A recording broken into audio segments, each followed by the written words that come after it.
hello नमस्ते सबैजनालाई मेरो नाम गंगु छेत्री र यो म भिडियो किन बनाउँदैछु भन्दाखेरि मलाई बनाउनु मन थिएन किन बनाएको भन्दाखेरि चाहिँ जति पनि कमेन्ट गर्नु भएको छ दाजुभाइ दिदी बहिनी सबैजनालाई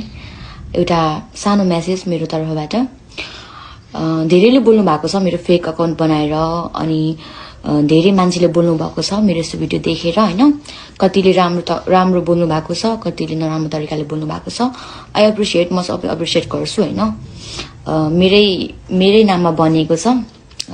थ्यांक यू मेन कुरामा भन्न आएको चाहिँ कुरा सरी म बिर्सिहाल्छु हैन सरी कुरा चाहिँ के हो भन्दाखेरि चाहिँ उ मेरो पास्ट थियो उ नभनौं व्हाटएभर अनि पब्लिक नगर्नुको कारण है त मेनली उ मेरो पास्ट भयो हैन ओके मैले मिस्टेक गरे त्यो मलाई राम्रोसँग थाहा छ र गल्ती गरेपछि मलाई झुक्न पनि आउँछ है तर यो बेला चाहिँ मैले रुएर कराएर भन्दाखेरि पनि मलाई चाहिँ हाँसेर बस्न सही लाग्छ हैन र डटेर बस्न सही लाग्छ एन्ड पब्लिक नगर्नेको कारण चाहिँ अनि केस फाइल नगर्नुको कारण चाहिँ यो मेरो पास्ट है अनि कोले याद गर्नुभयो हैन अब सबैले भिडियो त हेरिसक्नु भयो होला हैन यत्रो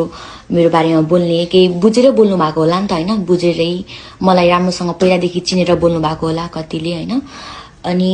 त्यो भिडियो एकचोटि मजाले हेर्नु भएको छैन भने प्लिज गरेर एकचोटि फेरि हेर्दिनु होला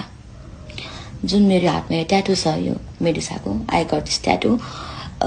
1 वर्ष अगाडि है अनि त्यो भिडियोमा हेर्नुहुन्छ भने त्यहाँ मेरो यो हातमा यो ट्याटु छैन एन्ड कहिलेको कुरा हो त्यो त मलाई एक्ज्याक्टली थाहा हुन्छ नि त मैले यो कुरा मैसम्म मात्र राख्न खोजेको थिएँ बट अनफर्चुनेटली हो कि फर्चुनेटली आई डोन्ट नो अब सबैले भन्छ जे हुन्छ राम्रो लागि हुन्छ मलाई आत्तिन आउँदैन कुनै पनि सिचुएसनमा मेनली कुरा चाहिँ है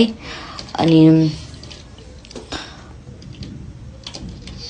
मलाई आत्तिनै आउँदैन